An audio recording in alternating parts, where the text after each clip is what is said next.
Krishnam Vande Jagat Guru. I pray to the Guru of the Universe. Krishnam academy की ओर से Gita study की series में आज 7वें अध्याय से श्लोक नंबर 14 है। श्लोक है,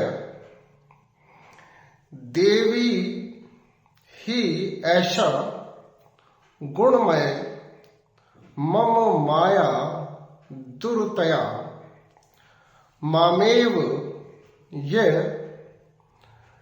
प्रपद्यन्ते मायाम एताम तरन्ति ते।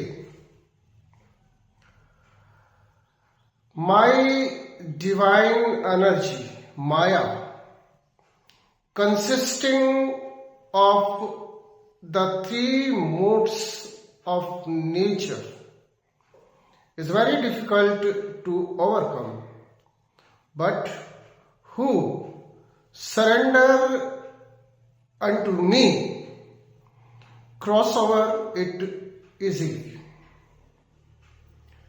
प्रकृति के 3 गुणों से युक्त माया मेरी ही देवीय शक्ति है और इस देवीय शक्ति से पार पाना अत्यंत कठिन है, परंतु जो मेरी शरण में आ जाते हैं वे इसे पार कर लेते हैं। इस श्लोक में अर्जुन को और अर्जुन के माध्यम से हम सबको भगवान समझा रहे हैं कि भगवान और हमारे बीच में जो बाधा है वो माया है और माया कोई भ्रम नहीं है, माया कोई झूठ नहीं है, माया भगवान की ही देवीय शक्ति है और ये देवीय शक्ति इतनी प्रबल है कि व्यक्ति स्वयं के प्रयासों से, केवल स्वयं के प्रयासों से इससे पार नहीं कर सकता है, इससे पार नहीं पा सकता है। भगवान इस श्लोक में बता रहे हैं, मामेव ये प्रपद्यन्ते मायाम एताम तरन्ति ते। अर्थात जो लोग मेरी शरण में आ जाते हैं वे लोग ही केवल माया से पार पा सकते हैं या माया जाल से बाहर निकल सकते हैं। हम इस बात को ठीक से समझ लें कि जब हम इस संसार में आते हैं या ये मानव शरीर प्राप्त करते हैं तो इस मानव शरीर में जो विकार होते हैं, जो स्वाभाविक विकार होते हैं, उन विकारों के कारण हम माया के माया जाल में फंस जाते हैं। ये विकार है काम, डिजायर, लस्ट, क्रोध, एंगर, लोभ, ग्रीड, मद, ईगो, मयत्सर, जेलसी, ईर्ष्या। काम, क्रोध, मद, मोह अटैचमेंट, काम, क्रोध, लोभ, मद, मोह और मयत्सर, जलसी, ये वो विकार है जो स्वाभाविक विकार है, और इन विकारों के कारण हम माया के शिकार हो जाते हैं और हम समझ ही नहीं पाते हैं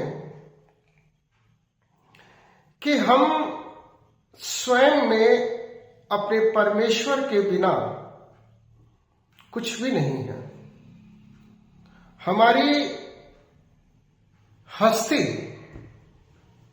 हमारी अपनी औकात जीरो है, और जब तक वो एक परमात्मा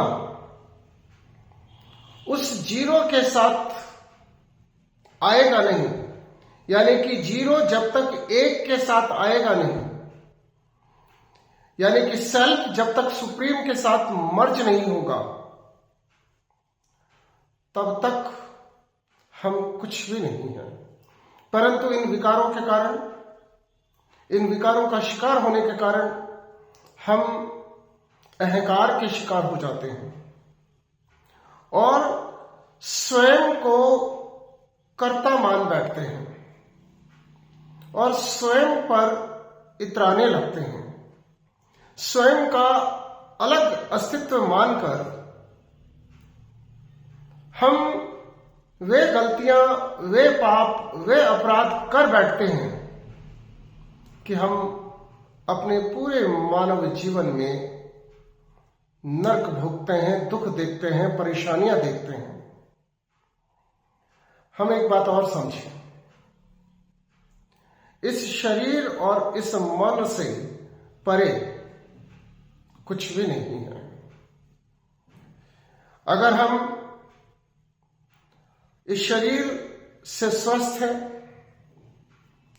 हमारी मानसिक स्थिति सकारात्मक है, आनंद में है, तो यही सुख है, यही स्वर्ग है। परंतु यदि हम शरीर से स्वस्थ नहीं है और हमारी मन स्थिति दुखमय है, तो यही नरक है। मृत्यु के बाद स्वर्ग और नरक की कल्पना व्यर्थ है, अज्ञानता है। तो जो कुछ भी है इस जीवन में है, इस शरीर और इस मन के साथ है, और हमारा ये कर्तव्य है कि हम अपने शरीर को स्वस्थ रखें, अपने मन को स्वस्थ रखें, अपनी मन स्थिति को मनोविकारों का शिकार ना होने दें। It is duty of an individual not to decline, but to make progress by acquiring the knowledge, by doing the prescribed duties, and finally surrender before the Supreme. माया भगवान की देवीय शक्ति होने के कारण, भगवान की दासी होने के कारण, जब हम जीवन की वास्तविकता या जीवन के वास्तविक लक्ष्य को विकार के शिकार होकर भूल जाते हैं, तो माया हमें कष्ट देकर हमें इस सत्य से अवगत कराती है कि परमात्मा की शरणागति के अतिरिक्त मोक्ष का और कोई मार्ग है ही नहीं। इस श्लोक में भी भगवान यही कह रहे हैं कि मामेव य प्रपद्यन्ते मायाम एताम तरन्ति ते, यानी कि जो लोग मेरी शरण में आते हैं वे ही माया के इस भवसागर से तैर कर पार पा सकते हैं, तैर सकते हैं, अपने जीवन के सर्वोच्च लक्ष्य परमेश्वर परम आनंद को प्राप्त कर सकते हैं।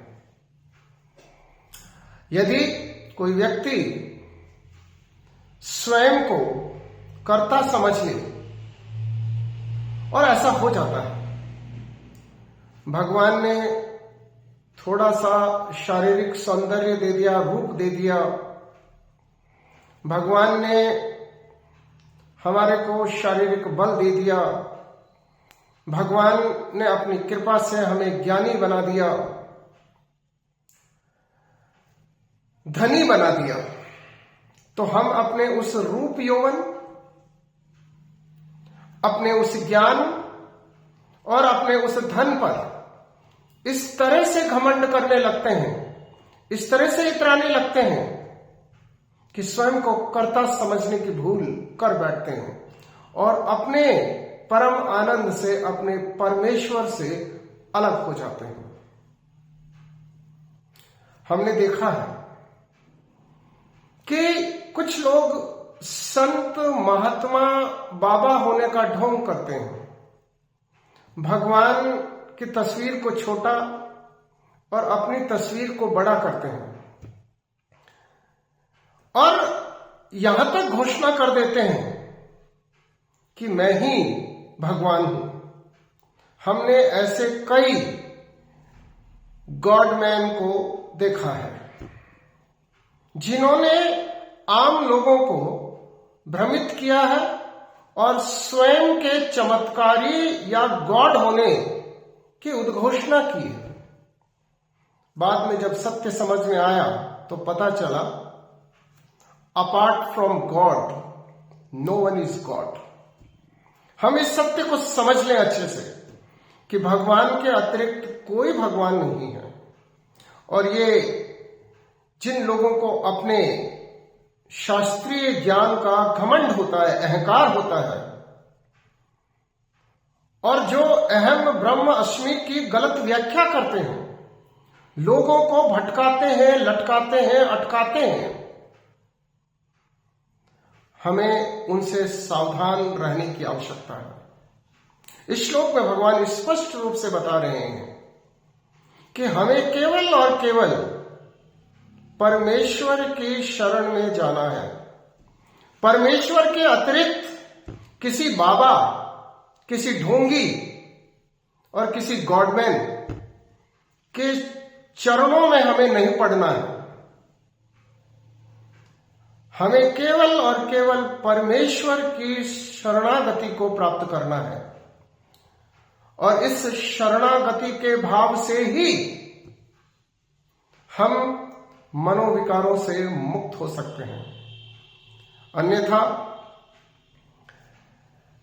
काम, हम लस्ट और डिजायर के विक्टिम बनकर अपना ये जीवन नष्ट कर सकते हैं। हम क्रोध के शिकार बनकर, हम ग्रीड, मोह, लोभ के शिकार बनकर,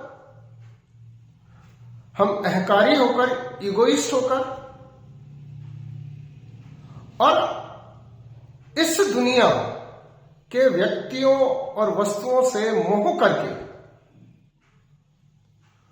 और जिन लोगों ने अपने जीवन में प्रगति की है, जो आगे बढ़े हैं, उनसे ईर्ष्या करके हम अपने जीवन को नष्ट कर सकते हैं। हम अपने मानवीय जीवन को असफल कर सकते हैं, अपने परमेश्वर से दूर हो सकते हैं। इसलिए मनोविकारों से मुक्त होकर, और मनोविकारों से मुक्त होने का अर्थ है कि हम किसी से कोई अपेक्षा ना रखें, कुछ पाने की इच्छा ना रखें। हम केवल और केवल अपने नियत कर्तव्य का पालन करें। हम क्रोध ना करें, हम लोभ ना करें, हम संसार को देख करके मोहित ना हो, क्योंकि यह संसार प्रभु की माया है और माया हमें अपने परमेश्वर से अलग करती है, आत्मा को आच्छादित कर देती है और हम अपने परमेश्वर को समझ ही नहीं पाते हैं, हम स्वयं को परमेश्वर को समर्पित ही नहीं कर पाते हैं। और हमें दूसरों को देखकर कभी भी नहीं जलना चाहिए। दूसरों के सुख में हमें सुखी होना चाहिए, दूसरों के दुख में हमें दुखी होना चाहिए। और ईर्ष्या का जो मनोविकार है उससे हमें स्वयं को मुक्त कर लेना चाहिए। यदि हम इन मनोविकारों से मुक्त होंगे तो हम माया से मुक्त होंगे, और यदि हम माया से मुक्त होंगे तो हम अपने परमेश्वर को, अपने परम आनंद को प्राप्त कर सकेंगे। माया हमें क्यों अटकाती है? माया हमें क्यों भटकाती है? माया हमें क्यों लटकाती है? और माया हमें क्यों नारकीय दुख देती है? माया हमें परेशान क्यों करती है? उसका कारण एक ही है कि मनोविकारों का शिकार होकर के हम स्वयं को माया जाल में फंसा लेते हैं। इसलिए माया हमें कष्ट देती है, माया हमें इस सत्य को समझाती है कि परमात्मा की शरणागति के अतिरिक्त हमारे पास कोई मार्ग नहीं है। और इसीलिए परमात्मा ने अर्जुन को स्पष्ट कहा था, सर्वान धर्मान परित्यज्य, कि हे अर्जुन, अन्य सभी बातों को, अन्य सभी क्रियाकलापों को त्याग दो। सर्वान धर्मान परित्यज्य मामेकम शरणम व्रज, और मेरी शरण में स्थिर हो जाओ, मेरी शरण में आ जाओ। अहम तुभ्यम सर्व पापेभ्यो मोक्ष्यामि मा शुच, और मैं तुम्हारे सभी पापों को दूर कर दूंगा, क्षमा कर दूंगा और तुम्हें मोक्ष दे दूंगा। अर्थात तुम मुझ में मर्ज हो जाओगे। The merging of the self with the supreme is the supreme aim of our human life. और ये जो सुप्रीम एम है, हम इसको प्राप्त कर सकते हैं माया से मुक्त होकर। और माया से हम मुक्त हो सकते हैं मनोविकारों से मुक्त होकर।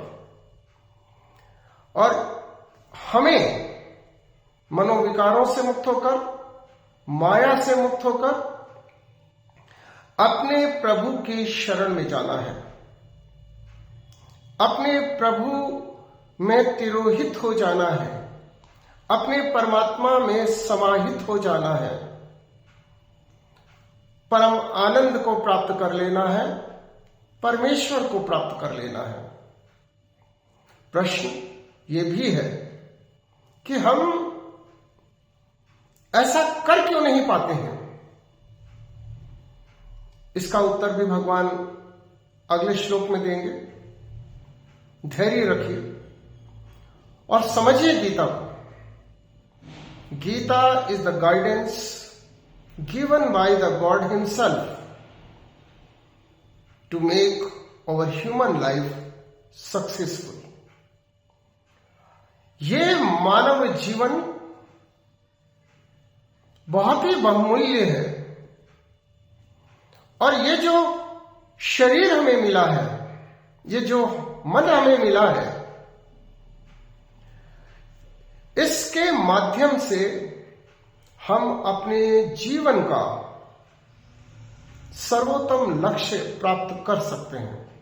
ये एक सुअवसर है और ओनली अपॉर्चुनिटी है।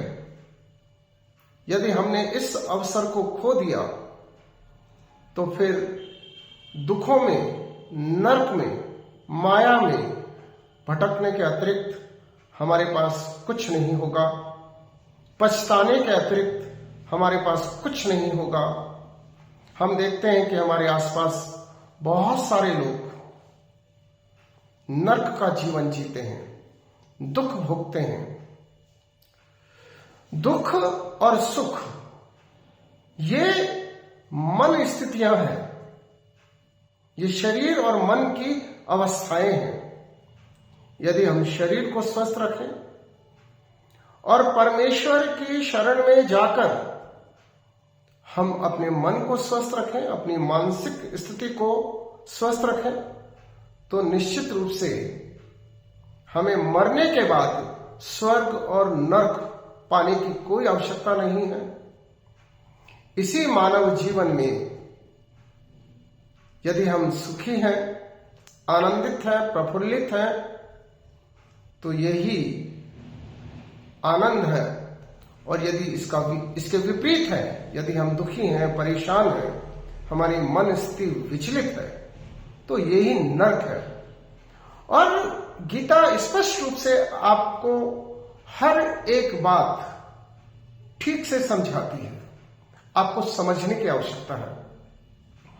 गीता किसी धर्म विशेष का ग्रंथ नहीं है, गीता संपूर्ण मानव जाति के लिए है। कण कण में कृष्ण है। The whole universe is the manifestation of the supreme lord Krishna. इसलिए हमें गीता के हर श्लोक को और हर शब्द को ठीक से समझने की जरूरत है। और इस श्लोक के माध्यम से हम ये समझें कि शरणागति के भाव के बिना हम आगे नहीं बढ़ सकते हैं। हमें अपने आप को कभी भी अहंकार का शिकार नहीं बनाना है